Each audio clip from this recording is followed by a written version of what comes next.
வாக்காளர் சிறப்பு தீவிர திருத்தம் இன்னைக்கு மேற்கொண்டிருக்கிறாங்க. தேர்தல் ஆணையம் அறிவிச்சிருக்குது, SIR அறிவிச்சிருக்குது. சுமார் 21 ஆண்டு காலம் இந்த பணியை மேற்கொள்ள. இதற்கு முன்பு 8 முறை இந்த சிறப்பு தீவிர திருத்த வாக்காளர் பட்டியல் பணி நடந்திருக்குது. இன்றைக்கு ஒவ்வொரு சட்டமன்ற தொகுதியிலையும் பல்லாயிரக்கணக்கான வாக்காளர்கள் இறந்தவர்கள் இருக்கிற இடம்பெற்றிருக்கிறார்கள். தொடர்ந்து ஒவ்வொரு தேர்தலையும் அவர்கள் அந்த வாக்காளர் பட்டியலில் இடம்பெற்றே இருக்கிறாங்க. அதே போல நகரத்தில் குடியிருக்கின்றவர்கள் வீடு மாறி போயிடுறாங்க, அல்லது வெளி மாநிலத்துக்கு போயிடுறாங்க, வெளிநாட்டுக்கு போயிடுறாங்க. அவருடைய பெயரும் தொடர்ந்து பல ஆண்டுகளாக வாக்காளர் பட்டியல் இடம்பெற்றே இருக்குது. இப்படி முறைகேடாக இருக்கின்ற இந்த வாக்காளர்கள் எல்லாம் விடுவிக்கப்பட்டு தகுதியான வாக்காளர்களை வாக்காளர் பட்டியலில் இடம்பெற வேண்டும் என்ற அடிப்படையில் தான் SIR பணி முக்கியம், SIR முக்கியம். அதற்காக தேர்தல் ஆணையம் அறிவிச்சிருக்குது. அதை எதுக்குறாங்க திராவிட முன்னேற்றம். SIR என்றாலே அலறாங்க, என்னன்னே தெரியல. சார் என்று அலறாங்க, SIR என்று கேட்டாலும் பதறாங்க. கூட்டணி கட்சி சேர்ந்தவர்கள்லாம் அலறாங்க, என்னன்னே தெரியல. இதுல என்ன தவறு இருக்குது? காலம் போதாதுங்கிறாங்க. 1 மாத காலம் கொடுத்திருக்கிறாங்க. ஒவ்வொரு பாகத்திற்கும் ஒரு PLO அரசு அலுவலர்களை நியமிக்கிறாங்க. அவள் வீடு வீடாக கொண்டு போய் அந்த படிவத்தை கொடுத்து பிறகு படிவம் பூர்த்தி செய்யப்பட்டு அதை திரும்ப பெற்று சம்பந்தப்பட்ட அதிகாரிகள் ஒப்படைக்கிறாங்க. இதில் எந்தவித ஒரு காலதாமதம் ஏற்படுறதுக்கு வாய்ப்பே இல்லை. ஏன்னா ஒவ்வொரு முறையும் தேர்தல் வருது.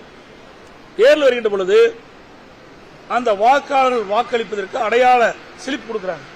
இப்ப 5 நாள்ல கொடுத்துறாங்க. ஒரு பாகத்தில் இருக்கின்ற அனைத்து வாக்காளர்களுக்கும் 5 நாட்களில் அந்த பூத் ஸ்லிப் கொடுக்கப்பட்டு அவள் போய் வாக்களிக்கிறாங்க. அப்படி இருக்கின்ற பொழுது 1 மாதம் கொடுத்திருக்கிறாங்க. ஒரு பாகத்திற்கு சுமார் 1200 வாக்குகள் என்று வைத்துக் கொண்டார் கூட சுமார் 300 வீடு தான் இருக்கும். அதுக்கு மேல இருப்பதற்கு வாய்ப்பே இல்லை. அப்படி 300 வீடு இருக்கின்ற பொழுது ஒரு நாளைக்கு 50 வீடுனா கூட 6 நாள் கூடுதல் 2 நாள் எடுத்துக்கிட்டா 8 நாள்ல இந்த படிவத்தை அனைத்து வீடுகளிலும் கொடுத்துடலாம். அப்படி வீட்டு இல்லாத போது மீண்டும் ஒரு 2-3 நாள் கழித்து மீண்டும் அந்த சம்பந்தப்பட்ட PLO அவர்கள் எந்தெந்த வீட்டில் கொடுக்கலையோ அந்த வீட்டில் கூட கொடுக்கலாம். அதை வாங்குறதுக்கு போதுமான கால அவகாசம் இருக்குது. ஆனால் திமுகவும் அதே மாதிரி கூட்டணி திமுக கூட்டணியில் அங்கம் வைக்கின்ற கட்சிகளும் எதிர்க்கின்ற நோக்கம் இதுல இறந்தவர் பட்டியலில் இறந்தவர்கள் அந்த வாக்காளர் பட்டியலில் நீக்கக்கூடாது. அதே போல அந்த பாகத்தில் குடி பல ஆண்டுகளாக இல்லாத வேற இடத்துக்கு போயிருந்தாலும் அவர்களும் இடம்பெற்றிருந்தா திருட்டு ஓட்டு போடுறது வசதி.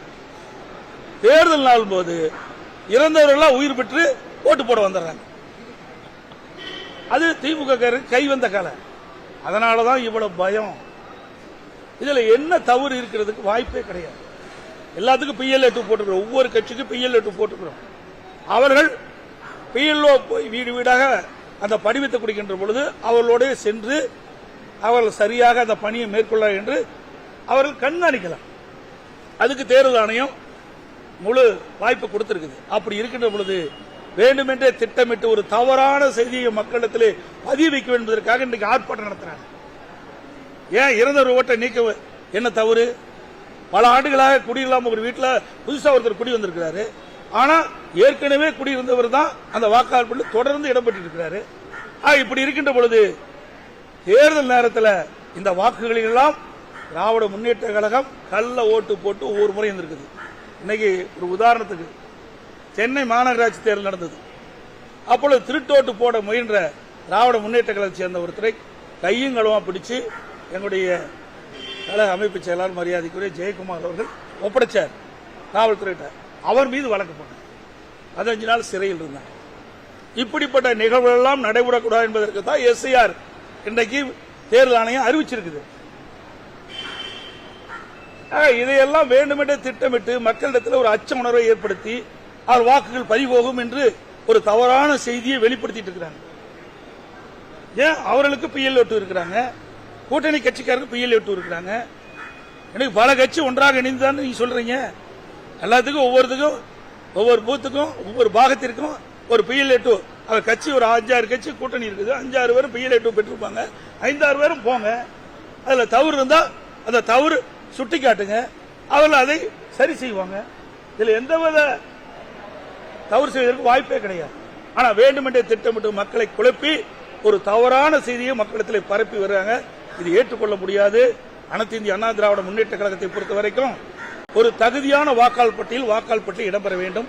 தகுதியானவர்கள் தேர்தல் நேரத்தில் வாக்களிக்க வேண்டும் என்பதுதான் எங்களுடைய நிலைப்பாடு. அந்த காரணத்திற்காகத்தான் இந்த எஸ்ஐஆரை நாங்கள் ஆதரிக்கிறோம். ஏன்னா 21 ஆண்டுக்கு பிறகுதான் இப்போ வருது. உதாரணமா ஈரோடு கிழக்கு சட்டமன்ற தொகுதி இடைத்தேர்தல் நடந்தது. அப்பொழுது அங்க ஒரு குடிசை மாற்று வாரியத்தில் சுமார் 1600 வாக்குகள் குடிசை மாற்று வாரியத்துடைய கட்டணம் முழுசு இடிச்சிட்டாங்க. இடிச்சு ஒரு வருஷம் ஆகியும் அந்த வாக்காளர் பட்டியலிருந்து வாக்காளர் பெயர் இடம்பெற்றிருக்கு. உடனே நாங்கள் மாவட்ட ஆட்சியர் போய் நாங்கள் முறையா சம்பந்தப்பட்ட படிவத்தின் மூலமாக இதை கொடுத்து இங்கே குடிசை மாற்று வாரியத்திற்கு வீடுகளாக இடிக்கப்பட்டு விட்டது, அந்த வாக்காளர்கள் நீக்கப்பட வேண்டும் என்று கோரிக்கை வச்சா எந்தவித நடவடிக்கை எடுக்கல. இன்ன வரைக்கும் வாக்காளர் பட்டியல் இருக்குது. இன்று வரை குடிசை மாற்று வாரியத்தில் ஈரோட்டில் கிழக்கு சட்டமன்ற தொகுதியில் குடிசை மாற்று வாரியம் அந்த வீட்டை முழுமையாக இடிக்கப்பட்டு விட்டது. அந்த பகுதியில் வசிக்கின்றவர்களுடைய பெயர் இன்னும் வாக்காளர் பட்டியல் இருந்துட்டு. ஆக இப்படிப்பட்ட நிலையெல்லாம் மாற வேண்டும்.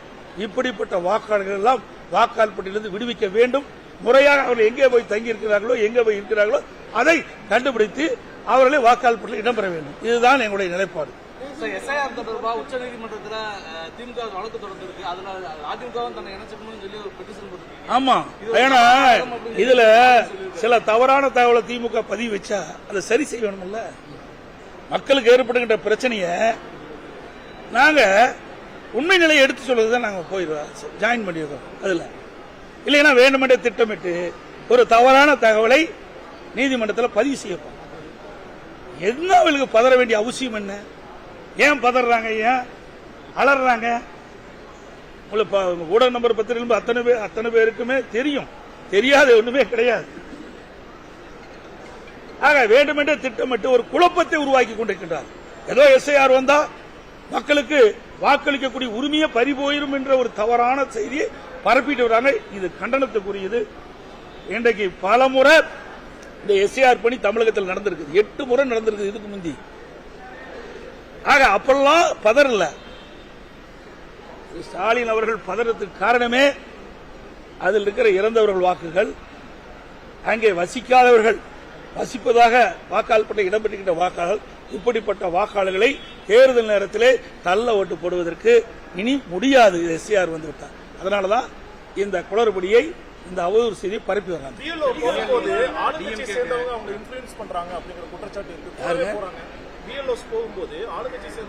ஆமாமா, நிறைய போயிட்டு இருக்கிறாங்க.